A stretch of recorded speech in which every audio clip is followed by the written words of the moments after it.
We're going to talk about the Knicks, Celtics, Raptors, Nets, and Sixers today. Let's start off with the New York Knicks. This offseason, the Knicks added Jordan Clarkson, Gershon Yabusele, and of course, hire Mike Brown as their head coach. They lose Precious Achiuwa. Their team now, Nekias, you look at their rotation, likely starting five, Cat, OG Anunoby, Josh Hart, Mikal Bridges, Jalen Brunson. The rotation behind that, with Yabusele being added, who was really good for the Sixers last year, Jordan Clarkson as a spark plug, Deuce McBride, Mitchell Robinson hopefully staying healthy. The team looks good on paper. The big question is, what is this offensive system going to look like based off of everything Mike Brown talked about at Media Day? He had quotes about how he wants Brunson to get easy shots. He said, touch the paint and spray for a catch and shoot three. He talked about Karl-Anthony Towns. We're going to move him around a lot. So they want to get Cat in more creative spaces. What are some things you want to see from this Knicks offense this season to feel confident in their chances as a contender? I think for me, like, general pace is going to be the first thing I look at, more than what they're running. How quickly are they getting the ball up court? Because Jalen Brunson can be methodical, which obviously isn't a bad thing when you can score that efficiently, draw fouls as well as he does. He can kind of bend the game to his will. So I don't want them to lose that, particularly late in games. But through the first 3.5 quarters or so, just what is the general pace? How quickly are they getting into their offense? And then from there, I would like to see Cat moved around. Like, I think in terms of pure passing talent, he's one of the best passing big men that we have in the league. Like, for me, it's more, what types of passes are you trying to make? The overhead hook always kind of gets me with some of the tight window throws that Cat has. But just in terms of, I have ball, I see opening, I can hit it, Cat can do that. And so if we get more elbow touches, or even if it's just like more delay stuff and letting them make more handoff decisions early in the offense, I think that's an easy way to keep him involved without having to like funnel 18, 19, 20 shots to him. You just want to make sure that he is a presence on virtually every possession. Like, the spacing threat is going to be there, but if you have the ball in his hands and now he can fake a handoff and drive sometimes, or we flow early a handoff, he now gets a cross screen or something. Now you're getting them a post touch in the flow of the offense. Like, I think Mike Brown is good enough and creative enough to get Cat those kind of looks to where defenses can't key in on him. And if you can't key in on him, it's more difficult to key in on Jalen Brunson. And then you're unlocking some of the cutting from Josh Hart. We know how he's going to be defended at the 3-point line, but really smart setting pin-in screens and flare screens. He'll cut late and get openings that way. OG Anunoby can shoot the ball. Mikal Bridges can shoot the ball, can also attack closeouts and get into the midi. So I think if you're able to use Cat as that skeleton key and move him around and keep him involved, I think that's how you take pressure off of everyone else. That's how you get to more of the catch and shoot opportunities for Jalen Brunson. I think just in general, if you're able to lighten the on-ball role for him earlier in games, it makes him even more effective. As Mike Brown said during Media Day, the ball's going to be in his hands late in games. He should be more effective and a little bit fresher if you're able to involve everyone else and kind of use Cat as an avenue to unlock that. I mean, I think everything you said is spot on, and I'm pretty optimistic about Mike Brown as their hire because of what he did with the Kings, especially that first year with the Light the Beam Kings. A lot of the stuff they ran for Sabonis, I hope we see installed for Cat. Of course, Cat is more dynamic because of his ability to attack off the dribble, because of his elite three-point shooting ability. He can do a bit more than Sabonis can. He's just a better overall player. Sabonis is very good, but Cat can be great. And I think with that creativity moving him around, that does indicate we'll see more half-court diversity from this offense. And I think you're right, though. First thing you said, the pace. Like, will this team play a bit faster as well over the course of games is something of interest to me. And I think, we're talking about the starters, but, the key figures in the team, but that's something that can also help out a Deuce McBride, a Jordan Clarkson.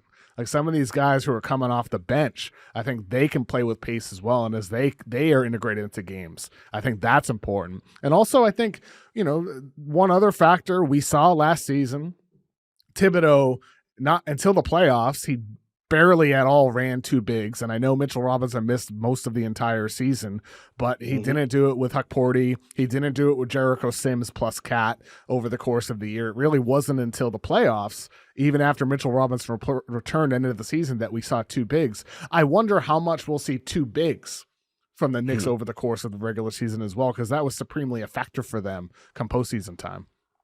Yeah, like, I think that should be a part of the toolkit for Mike Brown for sure. And I think that kind of leads into the other end. And what does Mike Brown want to do defensively? What does he want to do with the bigs? Is this going to be more activity based? We want Cat at the level. When Mitchell Robinson's in, we want him at the level. Is it going to be more, let's have y'all in the drop, we're going to trust the navigation up top? Is it going to be, we want the bigs in the drop, we want the navigation up top, but we're going to be more aggressive as a help team to kind of plug gaps? Like, I'm curious to see like what buttons Mike Brown presses on that front. I think, if I remember correctly, some of the reporting that came out after the Knicks were eventually eliminated was frustration with Cat within the defensive scheme, to where he has been given a directive and sometimes he's just not doing that. And that had the other four like, hey, we can't be on the same page if you have the call and you're doing something else and we don't know that you're doing something else. And so for me, obviously there is the question of what coverage is Cat going to be in and how effective he's going to be. On a very basic level, is Cat going to attempt what he is being told to do? Because I think if you could get that level of consistency there, it helps everyone else. And then from there, which version of Mikal Bridges do you get defensively?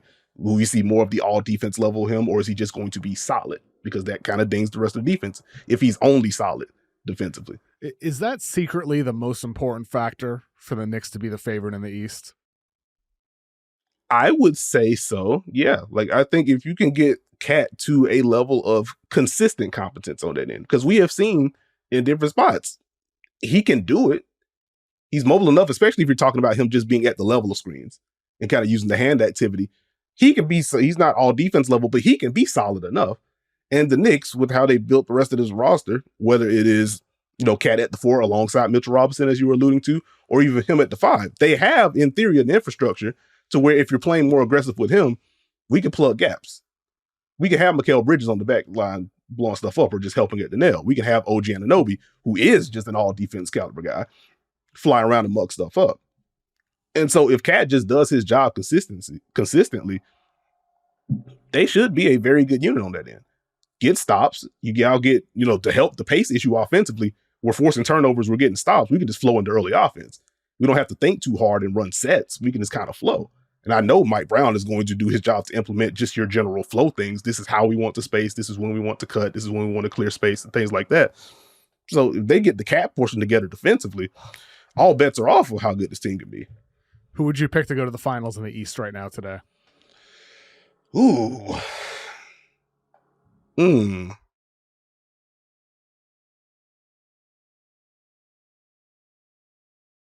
Like, I feel like it should be the Knicks. Like, I think they have the most talent. Like, as of October 1st, before we do our own season previews and things over at the Dunker spot, I'd probably say the Knicks. Like, that should be the answer. You have the top end talent, you have the depth, you have the wing depth in particular. I feel good about Mike Brown as a head coach on both ends. It should be the Knicks. I think it should be the Knicks too. I'm not sure I'll end up picking the Knicks, but it should be the Knicks. And I think I'll pick the Knicks, but I'm not 100% certain there. And two of the reasons why I'm not 100% totally certain are A, the Cavs are really, really, really good. But B, there's still some, X factor teams within the Eastern Conference that I think are still worth considering. And one of those teams being the Philadelphia 76ers.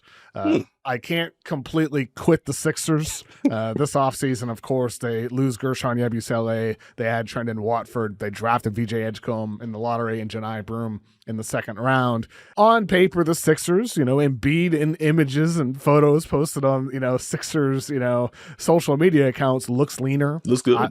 I've heard he looks good as well from people I've talked to in and around the team, that he had a very successful summer for his body. So I think for Philly, with Embiid and, maybe a bounce back year for Paul George, Tyrese Maxey taking more steps forward, and Jared McCain once he comes back from his thumb injury, and they have depth. They have guys like VJ Edgecombe who could be really good as rookies.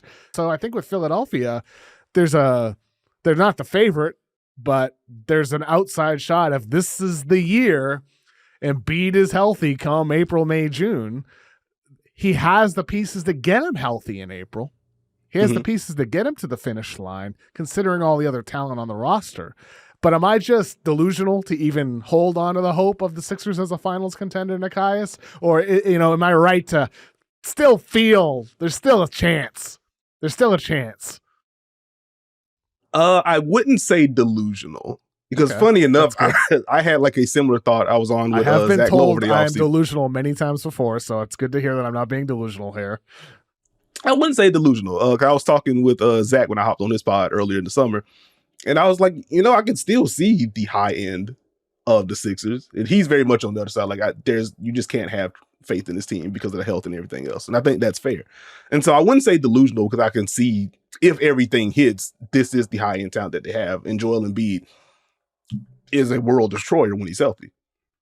And so I see it. I think for me, one, health is just going to be the big thing with this Sixers group.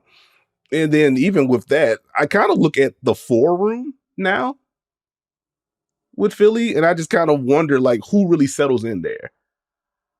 Like, is that going to be Paul George kind of by default? If you're going to start VJ Edgecombe or if you're going to start Kelly Oubre to kind of complete the forward room there. Like, I do just kind of wonder what that part's going to look like as someone that is like a big Trendon Watford fan and stuff. Like, I don't know what kind of trust he's going to garner in all seriousness. Like, I would just like to see him have the shot. Just watching him play, I think he is good, and I think he can earn his way there. And like, maybe he has the Yabusele year from last year to where he does get that rotation time. It's like, oh, right, this is a guy that can put the ball on the floor a little bit, can shoot a little bit, can defend a little bit, has athleticism, etc. So like, if the 4 spot is answered, I feel better about Philly. To your point, like Tyrese Maxey, as weird as his season was, I think he was very good, but the context around him was just so odd with all the injuries and things. I think it was good that he was able to get some experience on the floor without Embiid. And I think him seeing more defensive attention and having to make earlier and quicker decisions on the ball when he got second defenders, I think that growth and I think that experience should be good for him. I think that should help enhance the Maxey Embiid 2-man game, whether that's pick and roll or handoffs. Maxey quietly getting better as a foul drawer. We know he's fast and can get into the paint whenever he wants to, but like seeing some of the deceleration stuff, seeing him seeking out limbs on some of his drives, that should all help him. And so there's absolutely a world to where he becomes even more of a force offensively. Joel Embiid draws the attention that he does. Any sort of offensive bounce back from Paul George last year. Because quietly, I feel like he was pretty darn good defensively. So I don't think we talk about it because what do you think was behind his offensive struggles? Paul George, that is. I honestly can't call it, which is a great podcast answer, but like I don't want to toss BS on the pod. I honestly don't know because it didn't feel like anything really changed for like the jumper form or anything like that. Like I wonder if it's just general getting used to when he gets his touches and where he's getting them, and if that affected the rhythm. A lower volume he never really last year, of course, definitely far less touches. Yeah, so like maybe that's it. And then when he did have his touches, it felt like he was more playmaker focused. Which I thought he did a pretty good job of that as well. And so like I feel like it's just a rhythm deal, at least off the top of my head. Like I'd like to dig in more and have a better answer next time we talk about this, but it felt more rhythm to me. But like I know he can shoot. I know he can get to his own spots. Like I kind of questioned like heading into the year, what exactly is the rim pressure for Paul George going to look like? Because he's not as explosive off the bounce as he once was. But he can kind of get to his jumper whenever he wants to. And I trust his level of shooting. So if that bounces back, even if he's not a high rim pressure free throw rate guy, he's still going to be a valuable offensive piece. And if you are banking on Joel Embiid draws 2 on the block, Tyrese Maxey is drawing 2 more, and it's just better, Paul George should have more tilted defenses to attack. And I think he is still well equipped to take advantage of those opportunities. One of the thoughts I've had with the Sixers this year is VJ Edgecombe is the most important rookie in the NBA. Cooper Flagg's the best rookie, but VJ Edgecombe is the most important rookie because of the impact he could have on the Sixers in the wide open Eastern Conference. When you think about a guy who is a very good spot-up shooter, who is going to be one of the better athletes in the NBA, even as a rookie, for downhill attacking, transition, rim runs, like he can get ahead of the defense, the versatility he has on the defensive end of the floor as well. He's going to have a bunch of highlight blocks from behind and steals, sparking transition opportunities. He's a playmaker. That's what Edgecombe is. And I think if he can provide some of those things for the Sixers, whether it's as a starter or coming off the bench, finishing games, regardless of the volume of his role, if it's 20 minutes or 30 minutes, Edgecombe, I think, is the X factor on this team, similar in the ways that McCain last year prior to the injury, Maxey prior to him becoming an all-star caliber player, these young guys that help boost the chances of a team making a deep run, supporting the star player. Think about the Warriors with all the whiffs they've had in the draft and how different the complexion of that team would look if they had hit on any of those draft picks. Same thing with the Sixers, but the opposite. It seems like McCain was a hit. Maxey was an absolute hit. If VJ Edgecombe is also a hit, this team suddenly takes on a different look with the lineups that they can play, the style that they can play, and the support Embiid has, where there's just less pressure on him to have to do everything. And also just the less pressure there'd be on Paul George. For Paul George to have to defend the opponent's best player, sometimes he can relax if VJ Edgecombe is out there being a dog. And so with Edgecombe this year, and I look at the state of the Eastern Conference, the East does suck. And ultimately, I'm not ruling out Philly. I don't think they belong in the contender category, but they're really, really, really close. And there's like very simple questions they can answer early in the year for them to very clearly be in that category and also be one of the teams that have a better chance in these. But ultimately, Nekias, like, we might fall in love with Philly in October, November, December, and January, and then the annual Embiid injury happens. And ultimately, like, unless he stays healthy, everything else doesn't matter for this season. It would just matter for the future of the Sixers. And I think that's where, if I'm a Philly fan, obviously I want to win a championship with Joel Embiid. Like, that's obvious. I want to win a title, period. But if things do sour around Embiid, I still feel like there's enough good things for the Sixers team that I still feel pretty good about their future. Yeah, like, I think this is kind of the pivot season of sorts. Like, to your overall point, like, I think it's fair to put Philly in the dark horse category. If things go right, I don't know how many teams in the East have a higher ceiling than Philly, like, within that class of teams. Because if you're talking about the if things go right group, that is Philly. Do we put Milwaukee in that group, since there's just a lot of uncertainty about, like, what the guard room's going to be, what version of Kyle Kuzma, et cetera? So, like, Philly, Milwaukee. If you want to put, I've struggled to where, like, I would put Atlanta or Orlando. I'm just high on both of those teams, but they haven't proven it yet. So on I guess they kind of have to be there. You know, I think on the rise, there's a chance, you know, Orlando could be a contender, but on the rise. Yeah. So, like, if we're not putting them there, like Philly and Milwaukee, like, I think you can make a case for Philly. I would probably lean Milwaukee just because I just have more faith in, like, Giannis is just, I don't want to call him underrated, because I think we all recognize him as, like, universally a top 3 player in the league, but it does still feel like he kind of goes underappreciated at the very least. And so, like, I'll probably have Milwaukee over Philly within that group, but I think, again, you can make a strong case for Philly being that. I will just say, to your VJ Edgecombe point, one, just loved watching him in Summer League. He seems ready, as that was kind of like my on-court introduction to him at the very least. But if a rookie, just generally, if a rookie is your X factor for the season, I do feel a little squeamish about that. And that's where, like, I can't quite make the full Philly push if I am banking on VJ has to hit as a rookie. Like, that's unfair pressure, not to you directly, but, like, I feel like that's unfair pressure for a rookie in general to kind of have to be the skeleton key to unlock the ceiling of a team. Like, I want this to be Tyrese Maxey improves, Paul George is back, Joel Embiid is back, Kelly Oubre is good, VJ Edgecombe is the bonus that takes them over, versus he might have to be the answer at the 3 if Paul George is the 4.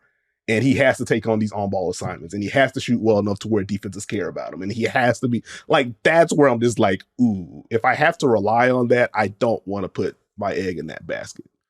I think that's a completely fair framing for VJ Edgecombe. He's the bonus. And if he's the bonus, that changes things for the Sixers this year with what they could be, especially if they get positive answers to everything else that you outlined. Let's talk about the Celtics, who this offseason had, you know, they're the real first casualty of the new second apron penalties. They lose Drew Holiday, Kristaps Porzingis, Al Horford, and Luke Cornett, just decimated front court. They add Anthony Simons, Chris Boucher, Josh Minot. They drafted Hugo Gonzalez, Amari Williams, and Max Shulga in the second round. Their rotation this year, Nekias, you know, no Jayson Tatum. The team just looks completely different with him as a guy that maybe he will, maybe he won't return later in the season. But, you know, you'll have Jaylen Brown out there, Peyton Pritchard, Derek White. But that's center rotation. Xavier Tillman, Keita, Boucher, Garza. If there's any hope for the Celtics to be really competitive this year, I think one of those guys or multiple of those guys have to be unexpectedly good. this season for Boston. What is your level of trust in the Celtics rotation? And please tell me why it's not the worst center rotation in the entire NBA. I am so glad that you framed the beginning of the Boston conversation this way, because I was thinking about, just getting my notes and stuff together for the pod. I was like, I feel like I'm going to do the Nekias thing and we're going to go to Boston. And the first thing I want to talk about is Xavier Tillman. And so I'm glad that we started here. So I actually can just naturally talk about Xavier Tillman, because going through Boston Media Day things, he was actually, technically number 2 on the list, because Jayson Tatum just being on the court right now is absurd. And I'll just say quickly, I love people that love basketball as much as Jayson Tatum does. For whatever you want to say about him, for like non-Celtic fans and stuff like that, you're not obligated to root for anyone. That man is about basketball. And it is hard not to respect that, even if you don't like him because of the uniform that he wears or whatever else. Like, I think that is dope. I want him to come back fully healthy. Like, ideally, we just see him at the start of 26-27. But if he does make the push and he's back in March or April or something, kudos to him. But I love how much he loves hoop. But back to this Boston front court. I think heading into the season, it is more than fair to have questions about what their front line is going to be, especially within the context of all of the front court talent and front court versatility that they lost.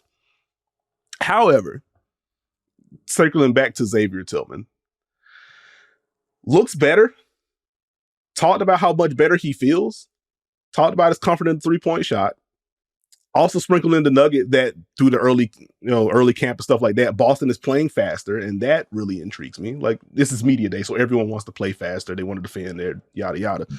But if this is going to be a more up-tempo group, that leads me to believe this is going to be a more pick-and-roll heavy group, especially with Jayson Tatum out. And I think they do kind of have the horses for that if they're going to do that. If we're going to play faster, they have athletes on the roster still. You have Anthony Simon that can run a ball screen, can get into pull-ups. You have Peyton Pritchard that can run ball screens and get into pull-ups and can get into the paint as well. Jaylen Brown's comfortable on the ball. Derek White's comfortable on the ball. And you look in the room, like, Luka's a really good screener. We got to see where the defense is going to land. But if you're talking about general pick-and-roll threat, it's not going to be a top-tier name, but he can execute that for you. Xavier Tillman's one heck of a screener. And if he is going to knock down shots, he's not going to be guarded. He's going to have to prove that. But he's going to be taking stuff in rhythm, and they can still flow into some of their handoff triggers and things like that when he is being ignored off the ball. There's still a level of flow that the Celtics offense can get into. Nekias Duncan, incredible screener. Have written about his screens, for that matter, when I was doing screen time at some other outlets. And so, like, he can absolutely do that and screen and dive. And so there's still going to be an element of spacing. We know Joe Mazzulla is going to prioritize an optimal shot profile. They're going to get threes up. If they're playing with more tempo and you have a level of different looks that you could toss out defensively with the bigs. Like, I think if healthy, there isn't a coverage Xavier Tillman can execute, for example. And you can go activity-based with the other ones if you want to. You still have the outline of a team that at minimum is going to be very difficult to beat. They're going to have math on their side. They can play faster. You just kind of need them to fill roles. Like, the expectation should not be, we need Nekias Duncan to be as good as Al Horford. The expectation should be, can they screen well enough to get Derek White openings? Can they screen well enough to get Jaylen Brown, Anthony Simons, Peyton Pritchard openings? I think the answer is a resounding yes on that front. Can they then finish? Xavier Tillman's going to have to finish better than he did last year. Like, last year was just weird. Health stuff, didn't finish, didn't shoot, yada, yada. But, okay, can they finish lobs? Can they finish layups? If either of those guards get 2 on the ball? I feel like they probably can. And so would I rank them as the, 12th best big man room in the league? Absolutely not. At least not heading into the year. Can they fill these bite-sized roles? Can they all screen well enough to pry open, again, Pritchard, Brown, White, etc.? I think they can if the shot making's there. Nekias, we're very much looking at this in the same way, because I think I look at the Celtics team and I'm like, not bad. Like, they're going to be tough to beat. They're going to play hard. I think they're going to be fun. I think this is going to be a really fun team to watch. And ultimately, I think for them, it wouldn't surprise me if, come middle of February, they're a game or two over 500. Wouldn't shock me one bit at all if they're surprisingly pretty solid. And I think there's, no Tatum creates opportunity. Everybody talks about Jaylen Brown. What's he going to do without Jayson Tatum? Is he going to put up 37 and 5? Is he going to have a big year? Everybody talks about Jaylen, but I'm also wondering, what is Derek White going to do with more opportunity, with more on-ball chances? Because you think about when he was in San Antonio, he was not an elite shooter off the catch. He was pretty good off the dribble, getting into his mid-range, running some pick and roll, making the right decision. He hasn't had as many reps in Boston's offense to do that, in part because of the structure of that team and the guys ahead of him. What's Derek White going to look like? Is he going to take another step forward? Does Peyton Pritchard go from 6th man of the year caliber talent to, oh, wait a minute, he can do more with more volume? He's still having success as a starter. Anthony Simons, we've seen this guy go through stretches, especially a couple of years ago when Dame was out in Portland. I think it was like a February, March, April stretch where Anthony Simons was putting up Dame-like numbers. And I know I'm picking from a small sample in the second half of a season, but Simons has had some big stretches in his career, and never mind the young guys, Jordan Walsh, Baylor Shireman. What do they do? Sam Hauser with more opportunities, more minutes, more opportunities to shoot off the catch. Shireman coming off the dribble, and Jordan Walsh as well. Will he prove himself as an NBA player? I think the centers can do everything that you outlined. Make the right play, set good screens, hopefully finish well at the rim, and hopefully provide versatile defense. But I'm also really excited to see what some of these non-Jaylen Brown guys do with all the touches and minutes and shots that are going to be available for them. And I'm pretty bullish on some of those guys. And I think ultimately this Celtics team, I think they're going to be good enough that there will be the question come March, if Tatum's healthy, should he come back? I think the team will be in a position that they'll be good enough that it will be appealing for Tatum to return. The only question will be, is he healthy enough at that point? That's my assessment of Boston entering this season. I think that is fair. And like, I'm very much like more positive on Boston, at least right now. Like once games played, I'm just like, ooh, actually, never mind. I think if we're talking about concern areas, again, you are just missing, as simple as it sounds, you are missing Jayson Tatum. And I don't think it's fully understood, like outside the Boston market, not only how much he does, but how much he unlocks. And I think his versatility defensively, like I don't think, look, going through like voting tellers and stuff, like I don't know how close Jayson Tatum has actually been to making an all defense team, but his ability to, I'll be on a point guard so we can just turn all these other things into switches. I'll start this game on a center so we can turn all these things into switches. And him being able to do that, him being able to rebound and jumpstart trends, like they are going to absolutely miss that. And I think offensively, especially once you also factor in losing an Al Horford and things like that, I am curious to see, like non-pick and roll division, what kind of passing team this is going to be.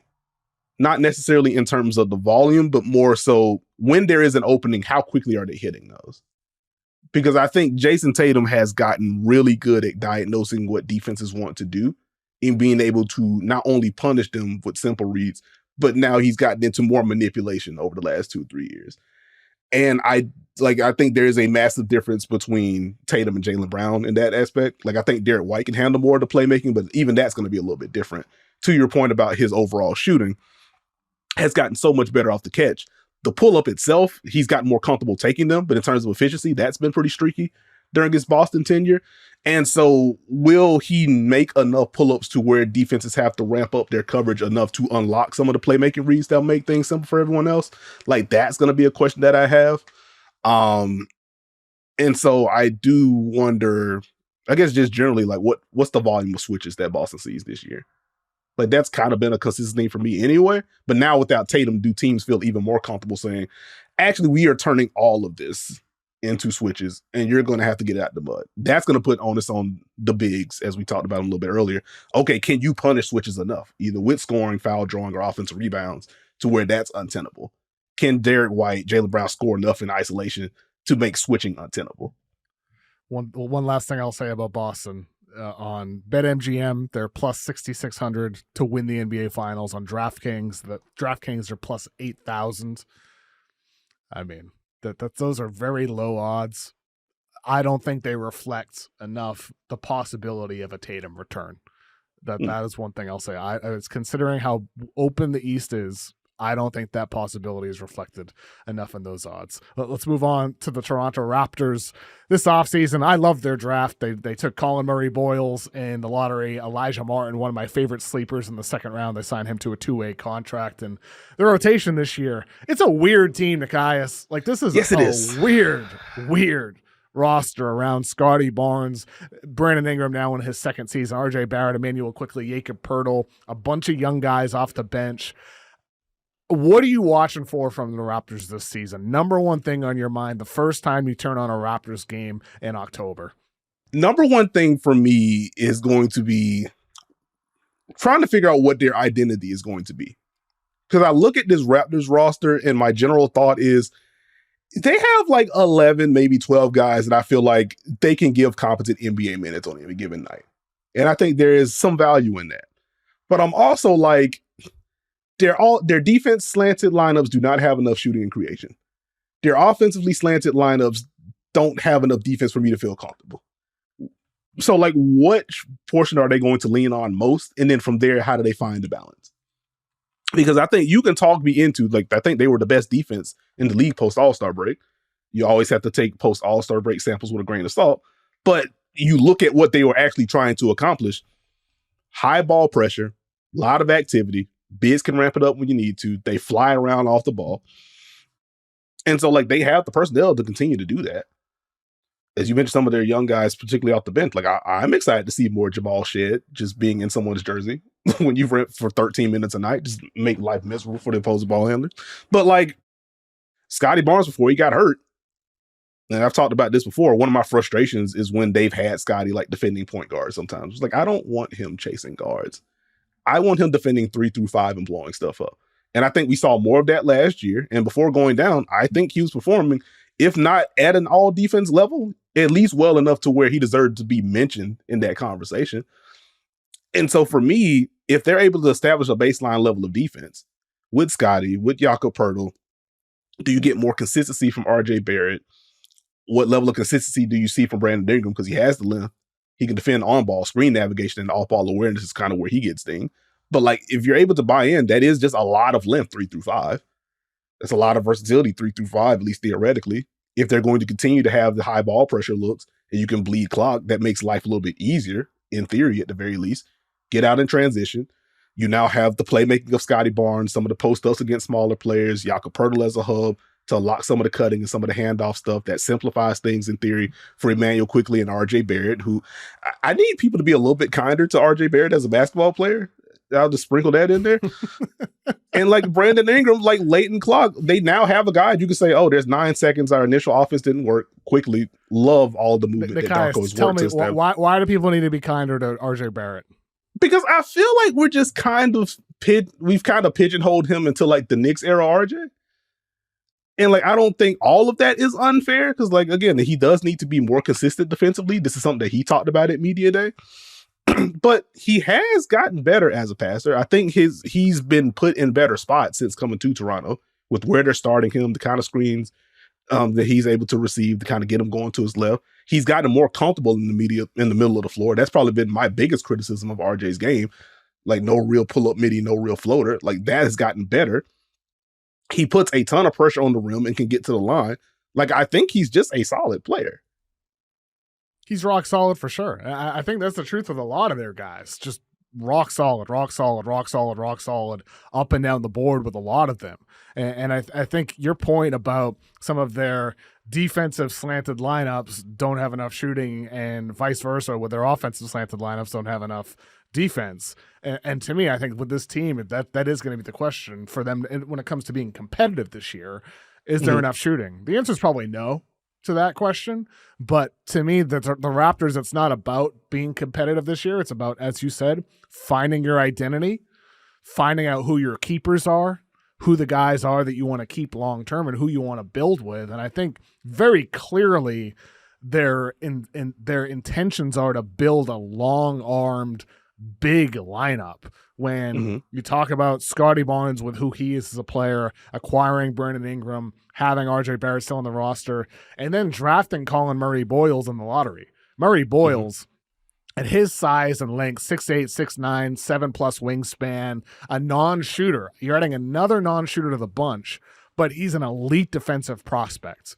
With his versatility, the intensity, his awareness on the floor. Like, there's so many times at South Carolina where he's the type of defender where he anticipates passes coming as a drop defender and gets his long arms in the way to deflect passes. And that defense last year was awful overall when he was off the floor. I believe the number was there were 28 points per 100 possessions better defensively with Murray-Boyles on the floor compared to when he was off. Like, that's like the number does reflect his impact defensively with what he can bring. And so very clearly, taking a guy like him, taking a guy like Elijah Martin out of Florida in the second round, the clear intentions for this team is to be defense first, long-armed, play hard, turn it into transition on offense, but you still need shooting. And I think that's where, like, hopefully Ingram can shoot more threes. Hopefully RJ can shoot well. Hopefully Barnes can continue to progress. Hopefully some of these guys can figure it out. Grady Dick, hopefully he can find his way. Did you see he's listed 2 inches taller than Nekias? What do you think about Grady Dick growing 2 inches? Well, it fits into the overall Raptors ethos of having the length and the collective versatility. You're not getting me, bud. You're not getting me. But I think he, in a series though, like, he is going to be very important to this group. If you talk about the overall shooting questions, like, he should be a part of the answer to that equation. And I think if he's able to hold up better defensively, he can be part of these quote unquote defensively slanted groups. Because I already trust him, pump fake, 2 dribbles, he can get into the pull up. Like, he's already very good at that. 3-point shooting, and again, within the overall movement that Darko's worked to establish since he's been there, they run really fun stuff offensively. Like, the offensive rating doesn't do justice, in my opinion, to what Toronto is actually working to accomplish in their half-court offense. And so if the shooting does come along, I think that's going to pop more for people that aren't watching Toronto intently. So I'll just put that on the radar for the listeners. But if Grady's able to pop, that certainly helps. Like, to the Scotty Barnes piece, like, I am curious to see, like, him plus Jakob excites me defensively. I also wonder, like, when they're using Jakob as a hub, where is Scotty going to be? Is he going to be weak side corner? Is he going to be strong side corner to kind of occupy defenders? Are they going to have Scotty in the dunker when they kind of invert that? Because obviously, like, when Scotty has it, they're putting Jakob in the dunker spot. But, like, that dynamic is going to be interesting to track as they try to carve out enough of the half-court offense. Because I think the defense, to your point, it should just be really good. Like, I don't think it's going to be best in the league like they were post All-Star break. Again, grains of salt, etc. They got a lot of dogs in the room over there. I am going to enjoy watching the Raptors defend this year, I think.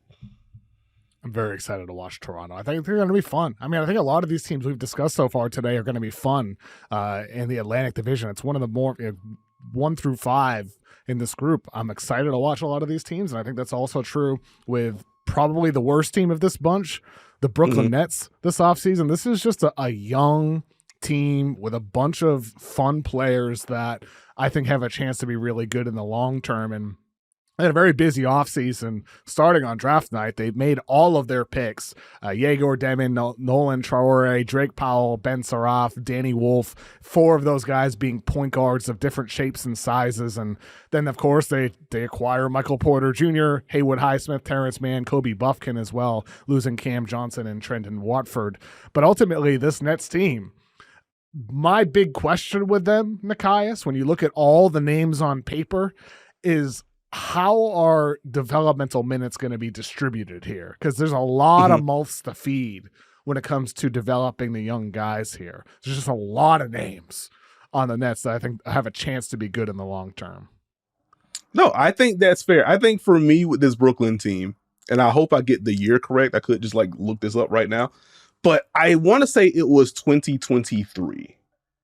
The Oklahoma City Thunder were still in their rebuilding phase. But for the first, I want to say, month and a half, 2 months of the season, they were a top 10 defense.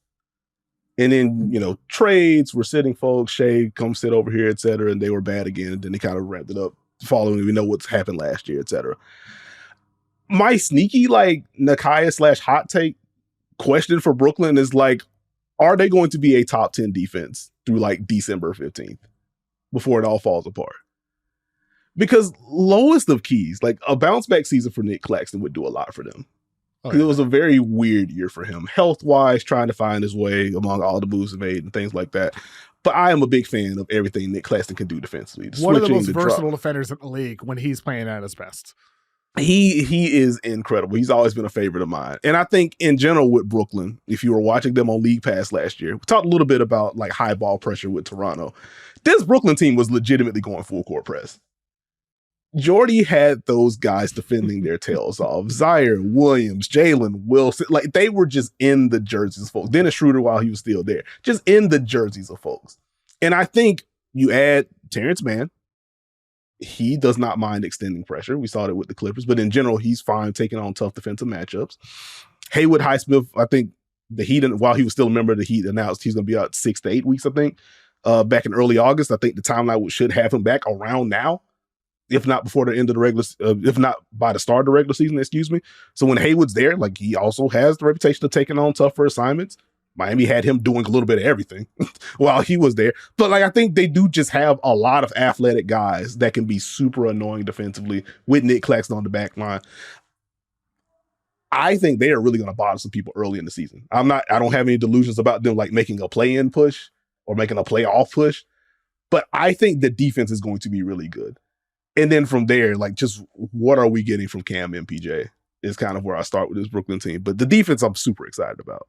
Yeah, I think their defense is going to be exciting. As you said, more ball pressure, and they just have a lot of dogs on the team. Even their young guys coming in, I think, like Yegor Demon, he can defend. You know, Danny Wolf is not a good defensive player necessarily as a rookie, but he plays hard. I have a lot of guys who play hard is my overall point here. And I think Nolan Traore as well, coming off the bench for them, I'd assume.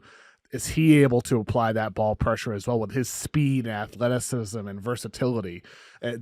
And can any of these guys pop offensively? Does Demon look like a potential star? Does Nolan Traore put it together offensively and look like, you know, a DeJounte Murray type of player with his speed? Does his shot look better? There's a lot of guys on that Nets offense that of their rookies that there's a chance. You know, does Kobe Buffkin, does he stay healthy for once? After, you know, I loved him in the draft out of Michigan. He never put it together in Atlanta, but he was also hurt every single year. He was also behind guys. But, like, can he put it together? There's a lot of these guys on the Nets that I'm excited to see if they have a star that pops. But ultimately, if I'm a Nets fan, I hope we're fun. I hope we're exciting. But, boy, I hope we're in the lottery again. I don't want to be in the playoffs by accident, Nekias. I don't want that this year for the Nets. Yeah, they're gonna have to tap Jordy on the shoulder. It's gonna have to be, you know what? Since we can go back to Toronto, because like one of the funnier subplots of Raptor games, if you were watching them like post February, is that again that defense spearheaded a lot for them. They're in games, and then the fourth quarter happens, and you don't know what the rotation is going to be. It is. We are subbing out Jakob Poeltl. We are subbing out insert starter that has played well here, and it's just like, okay, Toronto, we see what you're doing. This is funny, but we see what you're doing. I don't know if the Nets are going to have to copy that formula, but it wouldn't surprise me if we see some lineup hijinks at some point, because I think Jordy Fernandez is just a really good coach. Like, you have to be careful about like one season samples and things like that. He made those kids play last year, man. Like for a losing situation to play that hard, it does say something.